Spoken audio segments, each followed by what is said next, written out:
feel very called to become a member of the Catholic Church. Love the Catholic Church. It's just the best place to be. From the studios of EWTN, this is Open Line.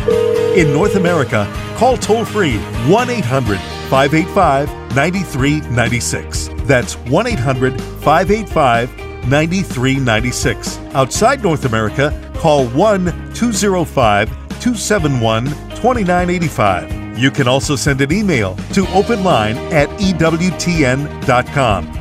Barbara McGuigan is in the house. Take cover, fasten your seatbelts. Hide the women and children. Oh no! The one woman wrecking crew for life is in the house. Barbara, I lost my pen. Is that tragic or? That is, well, it could be tragic. I'm not sure. Yeah, I don't know what I did with it. So that is. If any of our listeners know where my pen is, then please give us a phone call at 1-800-585-9396. It's toll free anywhere in North America. And I don't care where my pen is. We really want you to talk to Barbara about the life issues. 1-800-585-9396. If you're outside the United States and Canada, human life is still sacred. We want to hear from you. The number's 1-205-271-2985. 1-205-271-2985. You can send us an email, openline@ewtn.com, or you can text your question to Barbara. Text the letters EWTN to 55000. Type your first name and your question, message, and data rates may apply. I'm Jack Williams. Michael McCall produces the program. Your call screeners, Mr. Matt Gubensky and Jeff Burson, handling our social media endeavors.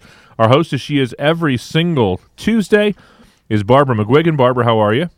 You know what? I'm recovering from a cold. This is the 5th day. I'm starting to feel human, so it's all good. It's all good. The cold of 2017, day 5, with Barbara McGuigan here. Oh, my goodness. Yes. You know, Barbara, we have these lovely, we have this beautiful studio here in Birmingham at EWTN, and we have these lovely signs up on top of the window that looks into the producer's control room. Right. That tell me what I have to say. So, see, I'm shattering everyone's illusion that I have any idea what I'm doing. Well, there's a big clock that tells me, what time everything is, and there is and on one side of it, there's a big, beautifully framed little sign that tells me, what people do if they want to text a question to you.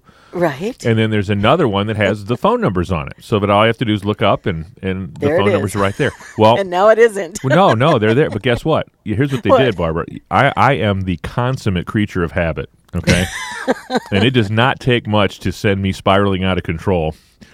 They've flipped the signs. Oh. Yeah, see, the phone number used to be on the left, and the texting sign used to be on the right, and now they've been flip-flopped. Okay. And so? It's thrown me for a loop. Well, I'm just telling you. I'm so sorry. If that's the worst thing you got going today, you're doing pretty well. You know what? You're absolutely right. That is the quintessential first world problem right there. But just totally. That being said, I promise you I'm going to get to the bottom of it. So no, I'm just kidding. Anyway, Barbara, last week I was not with you, and right. Tom Price was gracious enough to sit in. He was. And so you had a little discussion with a caller who had called in, and I think you wanted to kind of, why don't you just kind of set that up a little bit, and then I think there's some little bit that you did a little research, and I think you want to add a little bit to what you had to say to that caller last week. Thank you, Jack, because I thought that my response to him was not adequate, and that's not good. So it was last Tuesday, and a very unhappy gentleman wondered why the woman who procures an abortion would not be arrested in the event that abortion became legal. I mean, we know the doctors, the abortionists can be arrested, but why do we feel that the woman should not be arrested?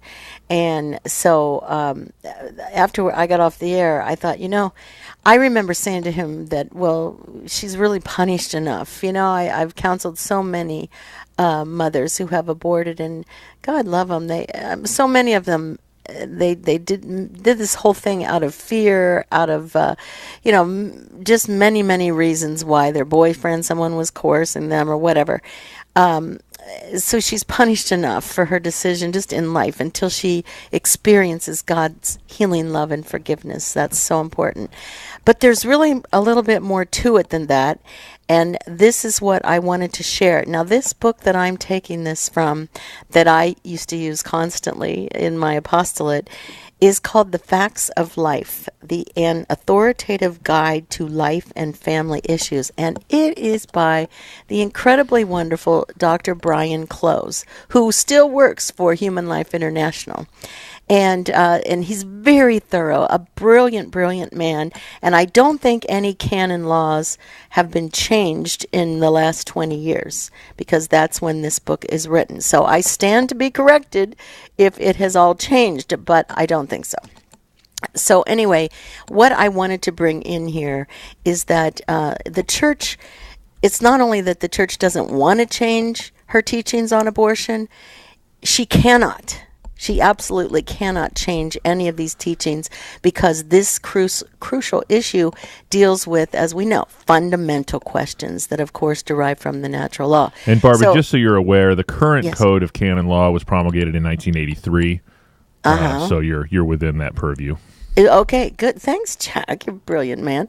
So Canon 2350 states that all who procure abortion shall be automatically excommunicated.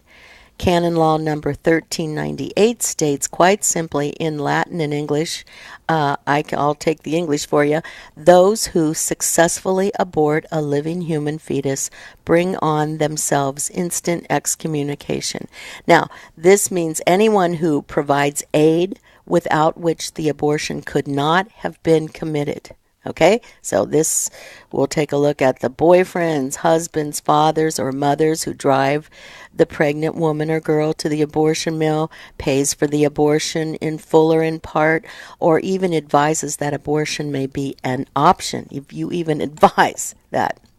And the woman goes to get the abortion. Now, Section 2 of Canon Law 1329 states, accomplices, even though not mentioned in the law or precept, incur the same penalty if without their assistance the crime would not have been committed. Otherwise, they can be punished these would be punishments inflicted by the clergy, it says here. And so this means the person brings instant excommunication upon himself or herself with his act. No solemn pronouncement need be made by the church or a bishop or a priest, and no one else need even know about the abortion. For automatic excommunication to take place, the woman and those who cooperate in the abortion must meet 3 conditions. Okay. Now, this is what is important to understand in this teaching, because it's hard on the ears for many people to hear what the church's canon law states. But the first condition, they must know abortion is a mortal sin. Most Catholics have probably never heard this preached from the pulpit. However, if a person reads about or hears of the church's teachings on abortion from any source, he or she has been informed. Even if a person does not agree with or accept the teachings, he or she knows the church teaches abortion is a mortal sin. Number 2, the woman and those who cooperate in the abortion must know or suspect she is pregnant. Many women use abortifacients. We've talked about this on Open Line many times, including oral contraceptives, Norplant, mini pills, Depo-Provera. We could add in Plan B and all the other ones that are newer now, IUDs, and may be aborting several babies a year. It is important to note, and this is all from Pharmacists for Life, that particular part, it is important to note that the woman must have full knowledge of her act. Most people, even many doctors, are completely unaware of the abortifacient effects of these devices and drugs, and therefore generally would not be liable to excommunication. However, if a woman knows a method is abortifacient and uses it anyway, she risks excommunication. One more, the woman must freely choose abortion. This does not mean she can interpret a boyfriend's, husband's, or parents' disapproval of her pregnancy as coercion. She must make a vigorous and positive attempt to avoid abortion, no matter how much pressure she feels. If she believes that she is in danger of physical harm, she should turn to other family members or social service or law enforcement agencies for assistance. In protecting her preborn child, she must exert the same degree of effort she would if the child were an infant or a toddler. So this is, when you hear this, you go, whoa, this is really, really serious. Yes, it is. And in Evangelium Vitae, number 89, I'm always quoting 99, but this is 89, insists absolute respect for every innocent human life also requires the exercise of conscientious objection in relation to procured abortion and euthanasia. Causing death can never be considered a form of medical treatment, even when the intention is solely to comply with the patient's request. Rather, it runs completely counter to the healthcare profession, which is meant to be an impassioned and unflinching affirmation of life. So, I'm wrapping up. Lest anyone hearing this right now feels downcast or rejected or dejected, please don't be. Please get back to reality. Push through any pain that you may have and go to God in His priest in the sacrament of reconciliation. He, our great God, longs to forgive you. He loves you.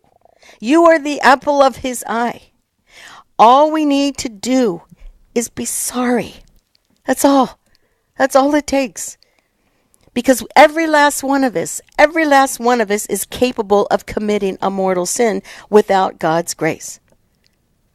But because we have a merciful God, even a mortal sinner has dignity in the eyes of God, and He wants to forgive you. Okay.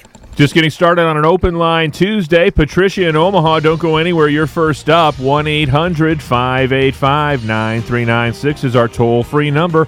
1-800-585-9396. Open line Tuesday with Barbara McGuigan.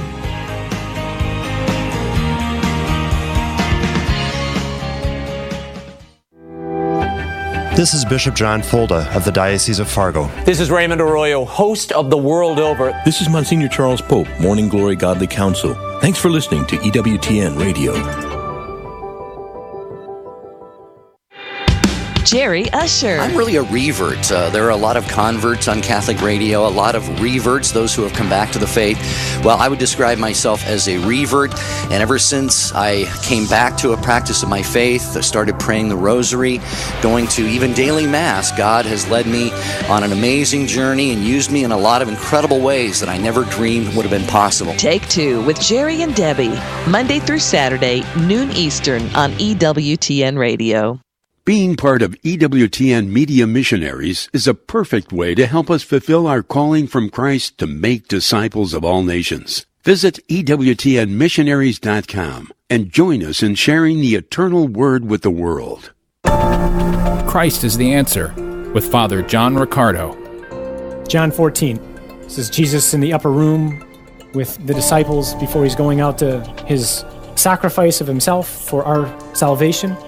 And Philip says to the Lord, "Show us the Father, and we'll be satisfied." Jesus looks at Philip and says, "Philip, have I been with you all this time? Don't you understand? When you see me, you're looking at the Father." In fact, only two people throughout human history have given rise to the question, not who is He, but what is He? The two people are Buddha and Jesus. Buddha's answer was, don't come to me, don't look to me, look to my doctrine, look to what I teach. Jesus' answer was, come to me, all you who are weary and heavy laden, and take my yoke upon you and learn from me, for I am gentle and humble of heart. Jesus is explicitly claiming to be God. This is Open Line on the EWTN Global Catholic Radio Network. If you have a question or comment, call 1-800-585-9396. Outside North America, call 1-205-271-2985 or send an email to openline@ewtn.com.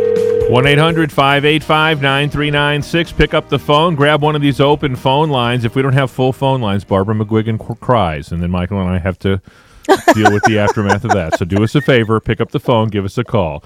Our leadoff hitter today is Patricia. She's in Omaha, Nebraska, listening on Spirit Catholic Radio. Patricia, thanks for holding on. You're on with Barbara. Hi, Patricia. Yes, thank you so much for taking my call, Barbara. Sure.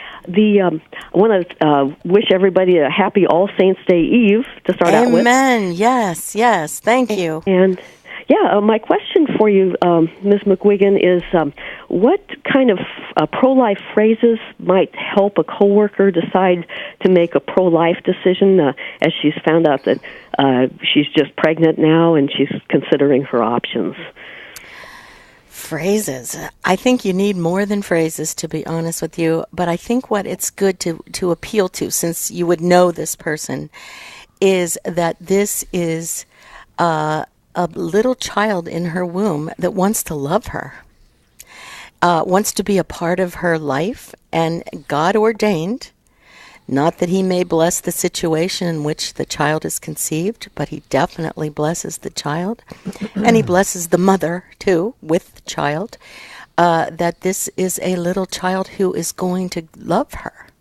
And so she, of course, will want to love her baby. And if she saw her baby's heart beating on ultrasound, this is one thing that bonds instantly. This is why in abortion clinics, if they do use an ultrasound, and usually it's for late-term babies that they start using ultrasound machines, they won't turn it toward the mother so that she can see. Dr. Nathanson said a long time ago, he said, once we can get women to be able to see their baby's heart beating, they will bond with that baby immediately. So, that's another process that you could take. But depending, if a person doesn't believe in God, or if God is just a blip on their radar screen, what you would want to appeal to is the woman then, the dangers. After you plead the case for the baby, and, you would want to have, oh my goodness, I passed out thousands and thousands and thousands over the years. And I have one sitting here on my desk. And HLI puts it out. I don't know if they still do. I hope they do. It's called Love and Let Live. And it gives all the different fetal development facts, and it shows the pictures of the baby from 3 weeks all the way to 18 weeks. And it's just a remarkable little thing, and it talks all about the developing child can make a tiny fist at 8 weeks, get hiccups, suck a thumb, wake and sleep, all bodily systems are working. I mean, and all of a sudden, if they didn't know this is science. Okay, this has nothing to do with the church. If they take offense at anything to do with the church, this is science. So fetal development is very, very important. Then you would want to turn to the risks that she would be taking as a mother. Dr. Wilkie used to always say that he heard of one woman who aborted a child and then could never have another one. And she said, I aborted the only baby I was ever going to bear. And so that was another thought that comes to my mind that's important, so that they know they're taking risks of having, their uterus perforated. I mean, physical risks for sure, but certainly they will have psychological and emotional trauma from an abortion, and to whatever degree. But that's about all I can think of at this moment. Is that all right, Patricia? Really is a good thing. One thing I found that, this may have helped. I don't know if it did or not, but there was a lady, this was back 10, 15 years ago, a lady who was Catholic, and she was a young lady, and she had moved in with a gentleman, and her grandmother knew that, and they were of the Catholic faith, her and her grandmother. Right. And then she found out that she was carrying a child, and she was contemplating initially having an abortion. And what I told her, and I don't know if this helped her or not, but I told her that, even if that would prevent the grandmother from knowing about the baby, she would know and God would know. Well, and that's true too. As long as we're speaking the truth to them and we're not trying to instill any fear or dread, but just giving them facts. Giving them facts. I think, and that's a good point that you're making as well. And it ended up she did not have the abortion, and she had a lovely daughter, and she's grown up to be a fine young lady, that daughter. Wonderful. Well, praise God you were there to say those things. Praise God, because one thing that breaks my heart, I have had more young girls come up to me after retreats, and this is over a period of 35 years, and they will say, where were you? Where were you when I was walking into the abortion clinic? Where were you when I was being told that it was perfectly okay to have sex outside of marriage, providing I was ready? Where were you when I was told to take a birth control pill? And these things, Lord knows you can't be everywhere. But you just feel like such a responsibility to bring this truth to these kids. Because if we don't, they are being ripped off. Because they need to know the facts of things.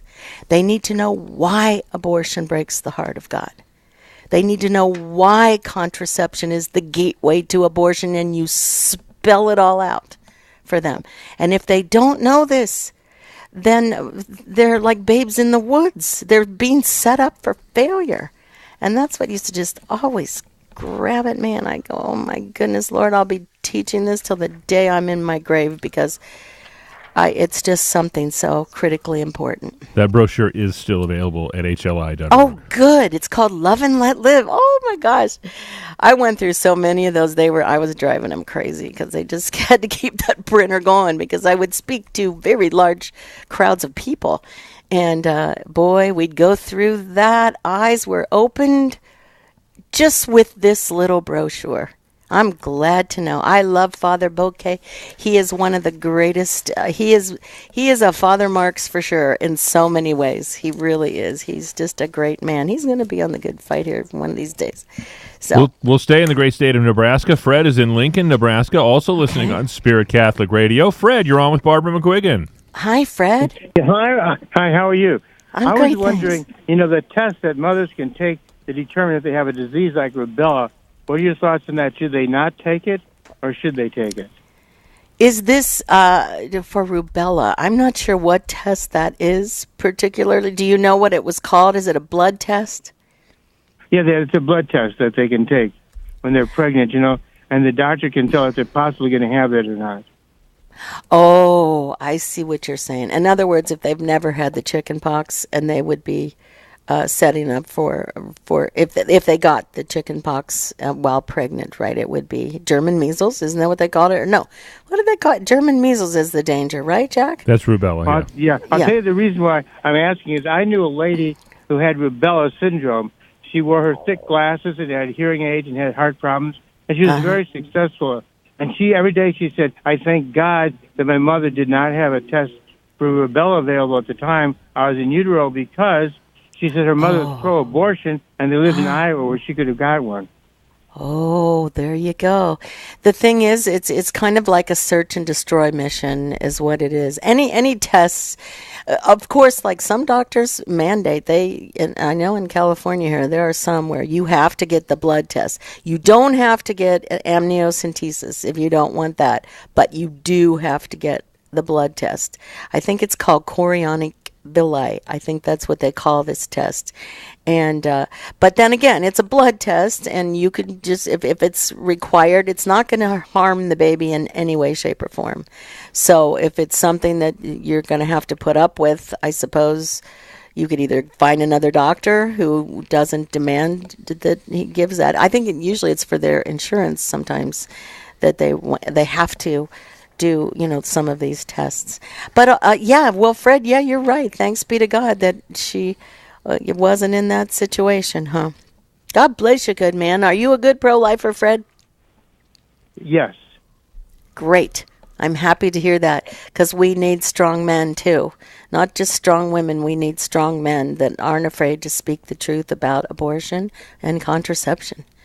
That old contraception, boy, it sets up the whole mentality, Fred. And if they don't understand how it works together, it's a big job, isn't it? It is. God bless you, Fred. We appreciate the phone call. That opens up a line for you at 1-800-585-9396. It's toll-free anywhere in North America. 1-800-585-9396. EWTN's Open Line Tuesday with our very own pro-life warrior, Barbara McGuigan.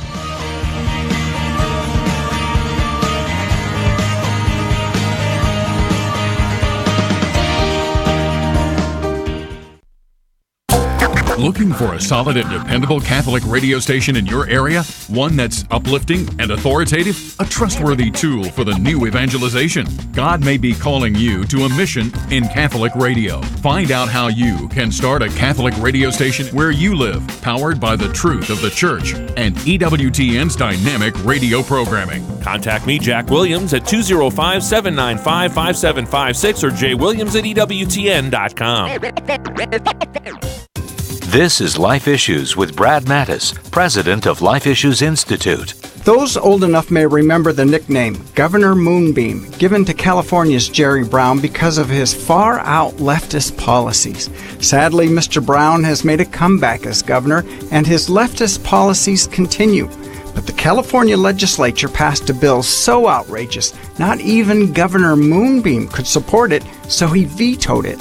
The bill would have forced pro-life organizations, churches, Christian schools, or other mission-driven nonprofits to employ people who oppose their principles. It would have kept these groups from disciplining or firing employees for actions that violate the organization's core beliefs. Imagine a pro-abortion director of education in a pro-life group.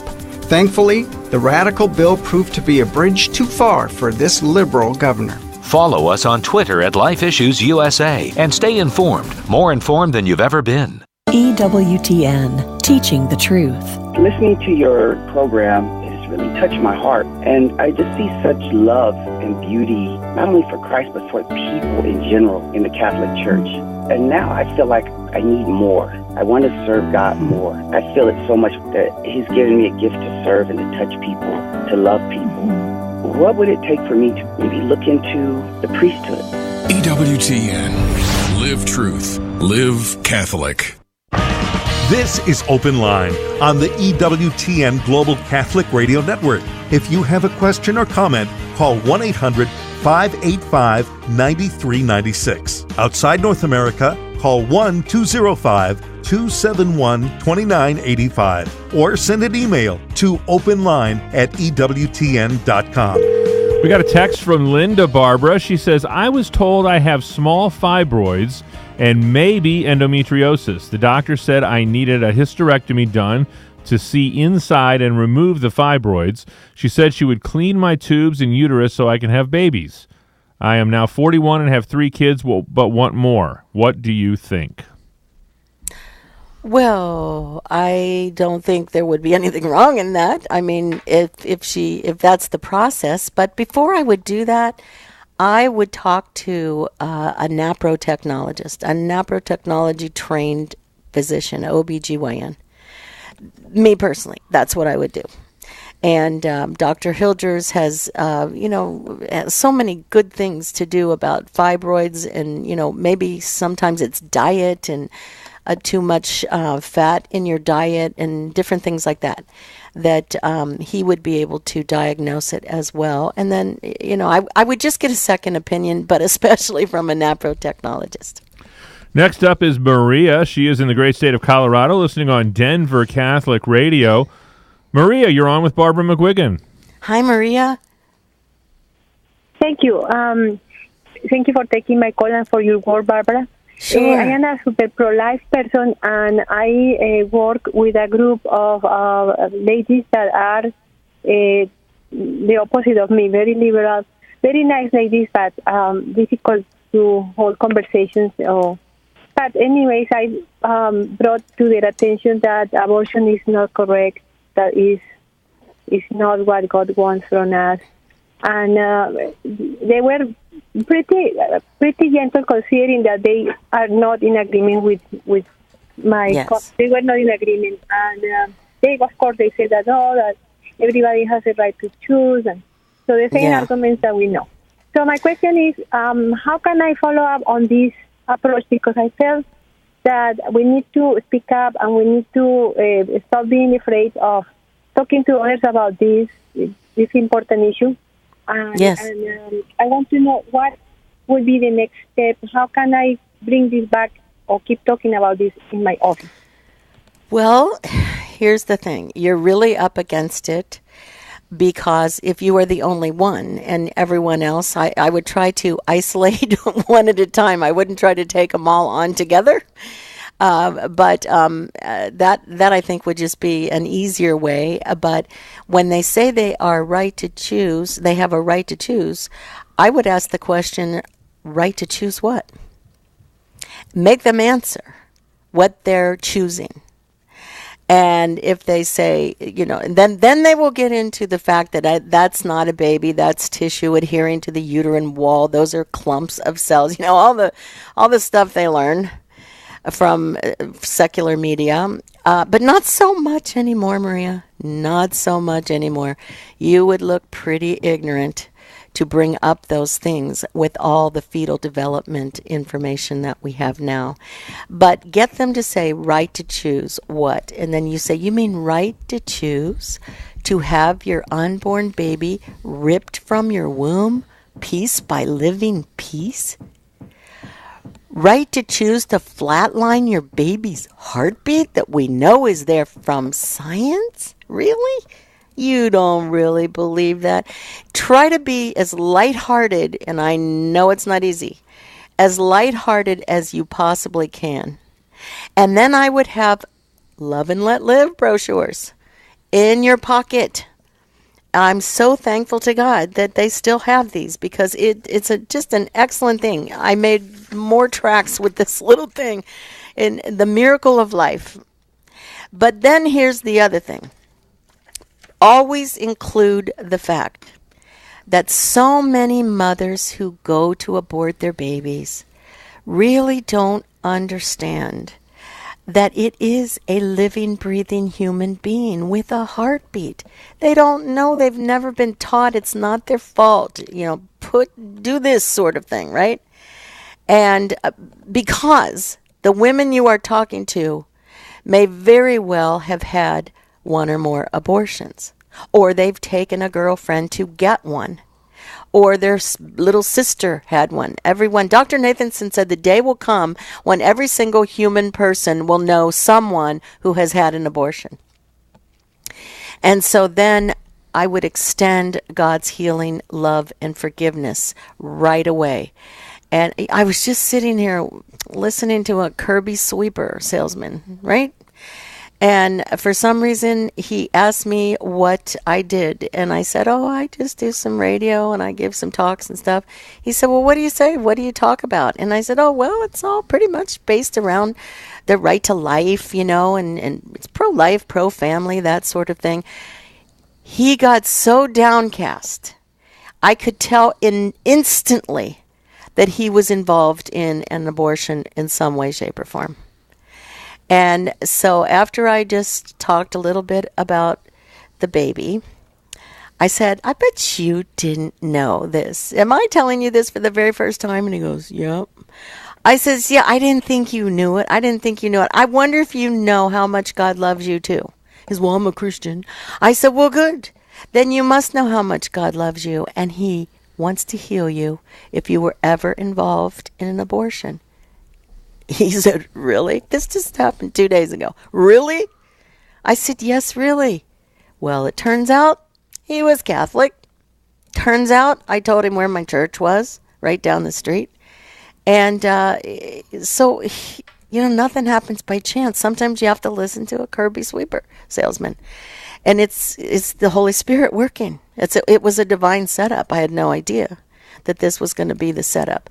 But you treat them with so much respect and love, because that's the way God would treat them, with dignity and respect. Because I would bet my house that so many of these young women never got the facts. And as a matter of fact, Jack, I want to give a little pitch here, Maria, too. My church, Saint Mother Teresa of Calcutta, they invited Pam Stencil to come to the parish. Fasten your seatbelts.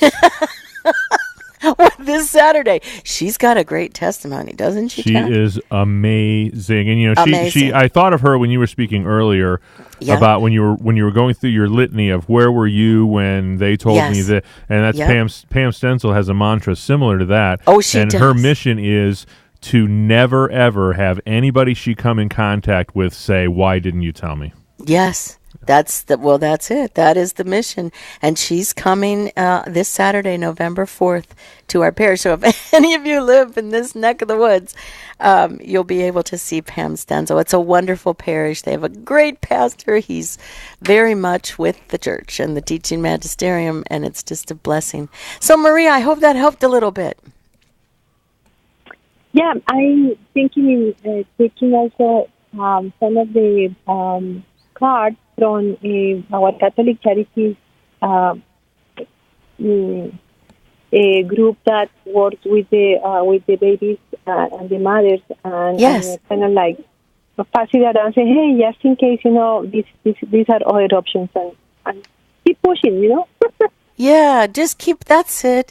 But relax about it. Sometimes people get so zealous. Because you have the truth is burning, just like I say it, the truth is burning in your heart, right?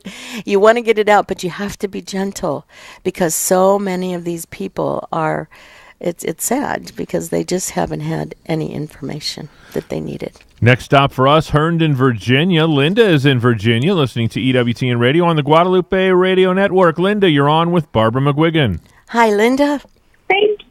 Hi, Barbara. Thank you. Sure. I'm in a dilemma in that I would love to go to the abortion clinics and do what you do. Yeah. I'm in the Diocese of Arlington, and our bishop is awesome. He goes down to the one in Arlington all the time. Yep, but, he is. We have one out here in Leesburg, which is nearby, and I'm trying to get a group from our parish, and, of course, the best way to do that is through the bulletin announcement, but I have a pastor who is ultra-conservative, but he doesn't want to clog up the bulletin with that kind of thing. How's the best way to get the word out? Because I don't want to go by myself. I mean, I could, but I know there's power in numbers. Well, would he permit you to make pass out your own little flyers, not in the bulletin, but just to stand outside a church and pass? No. Yeah, he will not allow that. How about a pulpit announcement? What's interesting is... Good luck. Yeah, he won't allow a bulletin announcement, but he also won't allow us to pass out. What's interesting in the bathrooms, he does allow, there is another Right to Life group, it's the one that does, if you've had an abortion, call this number to go on a retreat for healing. So he allows that, and that's all over the bathroom. But well, that's a good thing that he allows that. That's a good thing, and you want to be obedient. Are you new to this parish, so you don't know many ladies? Are you new? No, I'm not new. I know I'm involved in a prayer group, and those ladies, want to do it as well. Oh, well, my goodness! Free. Get your prayer group. Three that are willing. Oh, that's wonderful, Linda. I'll tell you something, and you know this. The Holy Spirit, if He's calling you to do this, He's going to show you the way. Oh, I feel. Yeah. I feel it strong. Well, you know what? You know what I was for Halloween today? What? I was a pro-life Catholic. I was wearing my sweatshirt. I was wearing my sweatshirt from our March to Life that says "Life is good," and I have my little baby feet on. And, God love you. There you go. Oh, God love you. You listen here. All the babies are going to cheer when you get to the gates, the pearly gates. They're going to say, "Let her in, Lord, let her in." She did everything she could to help us. I want to fight for him, let me tell you. They need it. They need us to fight for them. They need our voices, right? They can't shout out from the womb, "Please, Mom, don't kill me, please. I want to live." You know, they can't do that. So it has to be us. And I think you're doing great. Get your prayer group together. I'll tell you something. You stay out there for a few hours and you pray and you have a sidewalk counselor there. That always helps. Somebody that you will designate for that particular day to counsel. Okay. If they don't have escorts, we call them death escorts. If they don't have them whisking the women in, that makes it a lot better. And just gently handle, them with such care, and then just try to start a conversation with them. So you'll do great. How do you become a sidewalk counselor? Oh, well, they have trainings for that. What is it? Open. Oh, God's Precious Infants. Monsignor Riley. What is that called? God's Precious Infants. Oh, goodness. I can't think of the name of it. But Monsignor Riley, it's in New York. Helpers of God's Precious Infants. Thank you, Jack. What would I do without you, Jack? That Helpers of God's Precious Infants. Just look that up online. But there are other people too who do that. But Monsignor Riley had it down. The minute these young women that they couldn't reach went ahead and had the abortion and stagger out of the clinic, he would run up to them and he would pray for God's healing love and forgiveness on them. The minute they walked out. And give them that extra added grace that they would need to come back to God. And, he touched me so deeply. I sidewalk counseled with him a couple times. One time in Australia. It was so bloody hot that day. It had to be 104 degrees.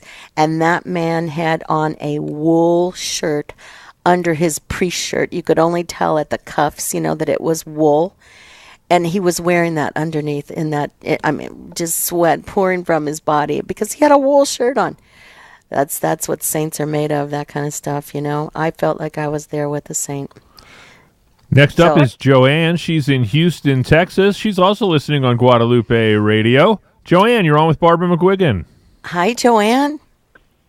Hi, Barbara. I just had to call because last night my sister and I were having a discussion, and we were talking about the opioid problem, and yes, and because her daughter hasn't had an issue with with the opioids, and she kind of, I guess, was trying to compare alcoholism to opioids.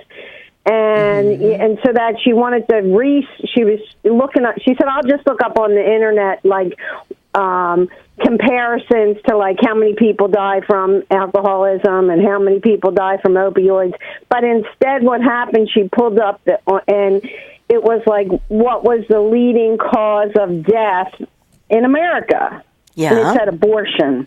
Abortion was number one. What kind of paper was this? What kind of paper was this? I don't know. She looked it up on the internet. She did a search on the internet. Wow. And it said the number one cause of death in America is abortion. It is and I'm the like, saddest thing. and just think people don't even think it's a baby. I know. But I just when she said that, I got up today and I'm like, you know what? Barbara's on today. Yes, I'm calling in there. Because I just was like, well, I thought that's just awesome that at least it's there. It is. It is awesome. I'd love to see the paper just to pitch it. Who's doing that? I'm telling you, she searched the internet because she's a nurse. Okay. And I'm thinking, I thought I heard last week or the week before that, I don't know if it was the doctors that the medical profession or the scientists were now concluded that life begins at conception. Wow, that's just amazing. Just amazing, Joanne. We'll keep up the great work. Keep that fire in your belly, okay, for life, because I just feel a sense of urgency. Do you feel a sense of urgency right now? Well, yes, but I mean, I really am. All I can do is pray, and I have ever since abortion started. Good. Well, that's the most important thing that can be done, Joanne, is pray. That's the most important thing that can be done, by far. So you're doing the most important thing. Okay? God bless you, Joanne. We appreciate the phone call. That opens up a line for you at 1-800-585-9396. Barbara, you've been to Church Pop, right? Yes, I have. It is just a magnificent website of spiritual treasures, from the sublime to the ridiculous sometimes, but it's always entertaining, it's always edifying, and it's always faithful to the magisterium of the Catholic Church. Check it out today. One of EWTN's newest entities, that's Church Pop. You can see them at churchpop.com. Next up is Bella. She is in North Glen, Colorado, listening on the EWTN app. Bella, what's your question or comment for Barbara today? Hi, Bella. Hi. Thank you for taking my call. Of course. Well, I'm listening on my device here at home, and I was doing something. And in the beginning, you were reading quite a bit from canon law, I believe, about abortion and about contraception. Yes. And I may have misheard some of it, but I was wondering if you could speak more about contraception being the sort of gateway thought process to abortion. Yes. And is contraception as big a mortal sin as abortion? I'm well past childbearing years, but in my youth, back in the 60s, we didn't get this this was just so terrible. I felt terrible because we didn't get this information. It was almost like, oh, abortion's okay. I mean, not abortion, contraception's okay, you know. And then you were talking also about some contraception that actually can cause abortions, which I had never heard of before today. And I was just wondering if you could speak a little more on that. Of course, I'd be happy to. You see, many of the contraceptives that they have today are made in order to harden the lining of the uterus. They have different ways of working, their procedure, but the main is to harden the lining of the uterus so 7 to 9 days after conception, when this little tiny newly conceived life is tumbling down mom's fallopian tube, and the very next step is to meet its food source in the endometrium, right, the lining of the uterus, adhere to the wall of the uterus to meet the food source. If the mother has taken what we call an abortifacient, these would be, Norplant, mini pills, Plan B, RU486, any intrauterine device, Depo-Provera injections. The list is endless. They keep coming out with more it seems like each month practically. The uterus will be so hard that the baby can't implant. It can't embed. So that is a chemical abortion. There are more chemical abortions, Bella, if you can believe this. Millions more babies are aborted chemically with contraceptives than they are aborted surgically. So this is the thing, and this is something that many, many people, young women today, they still don't know, or the doctors will say, oh, no, that's not a big deal, I mean, I went to a wonderful Catholic OBGYN woman, and she had big posters of pitching these contraceptives, on her walls. I'm going, this was my first visit, and I'm going, she was so kind and dear and sweet, and said she was so pro-life and all this sort of thing. And I'm going, but wait a minute, look at your walls. You know what I did? I got her a book. I got her a book similar to what Dr. Close wrote, The Facts of Life. And I just highlighted the pages that she shared. I said, I know. The next time I went back, I said, I know you're so busy, and I know you don't have time to read this thick book, but I've just highlighted the pages for you. And it didn't work very well. She wasn't very happy about that, I could tell. But so then I started to go somewhere else. But they're not informed. They're not informed. Or she actually to be completely honest, she went to a priest, and he said that was not her problem. She was not putting the pill in the person's mouth. Next stop, Columbus, Ohio. Lisa's in Columbus, listening on St. Gabriel Radio. Lisa, you're on with Barbara McGuigan. Hi, Lisa.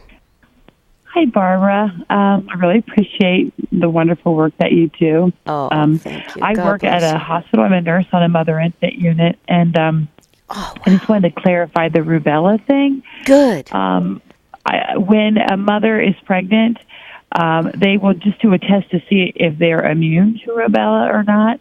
Okay. And that way, once the baby's born, if you're not rubella immune, then they like to give you a vaccine right after you have a baby, because it's dangerous to get a vaccine when you are pregnant for a baby because it's a live virus. Right. So that way, it's the safest time to get the vaccine once you've just had a baby, because they know you're not pregnant. If you would happen to contract rubella when you are pregnant, then it can cause a lot of birth defects. So getting tested to see if you're rubella immune is a good thing, because that way, once you have this baby, you can get the vaccine, so future pregnancies will be protected against, getting rubella when you're pregnant. Yes, I get it. I get all that. But, Lisa, what vaccine do they give them? Is that the regular rubella vaccine that the little kids get? Yes, they give the rubella vaccine after they have the baby. I mean, you hope you don't contract rubella during the current pregnancy. But really what the test is, it's just to give you the information so that you'll know if you're rubella immune or not. I see. Just to say, yes, once you have this baby, let's get the vaccine, so the next time you get pregnant, you won't have to worry about getting rubella. Well, you know what I can bring up right now, Lisa, that's pretty exciting. They do have, and this just was of last week. I wanted to bring it up last Tuesday, but we really got busy. The rubella vaccine, they have a morally made rubella vaccine now for shingles. And I can't think of the name of it. Go to the website, COG for Life, FORLIFE, Children of God for Life.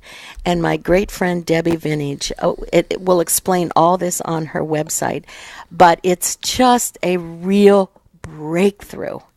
And so, in other words, they are not using aborted fetal cells to make this vaccine the moral way. But you won't get shingles from this. So this is, for those who get shingles, this is a big, big, big thing. And now the next thing we're hoping is that they can work now on making a moral vaccine for the little children so that they don't get chickenpox. So that's just something that I just found out, and I'll try to talk about it next week a little bit more. It's huge. It's a big thing. Thank you for calling, Lisa. God bless you. Thank you. Okay. God bless you, Lisa. We appreciate the phone call. My apologies to Elizabeth and Ann and Kathy, but Barbara, we are flat out of time. Anything coming up for you in the near future? Well, what's coming up for me? I'm looking so forward to Ham the holidays. Stenzel at your parish. Ham Stenzel, November 4th, that's for sure. Yep. Well, thank you, Barbara, for all that you do. On behalf of our host, Barbara McGuigan, our producer, Michael McCall, call screener Matt Gubensky, and our social media maven, Mr. Jeff Burson, I'm Jack Williams. Thanks for taking a little time out of your Tuesday to join us here on EWTN's Open Line. Back at it again tomorrow. Father Mitch will be in the house taking your questions on church teaching, canon law, Hasidic languages, hunting, anything you want to talk about with Father Mitch. Father Larry talking the new evangelization on Thursday, and they're throwing me out on Friday. Theology Roundtable. Colin Donovan and a host of theologians will invade the studio Friday, and then back at it with John Martinoni next Monday. Until we get together tomorrow with Father Mitch, God bless.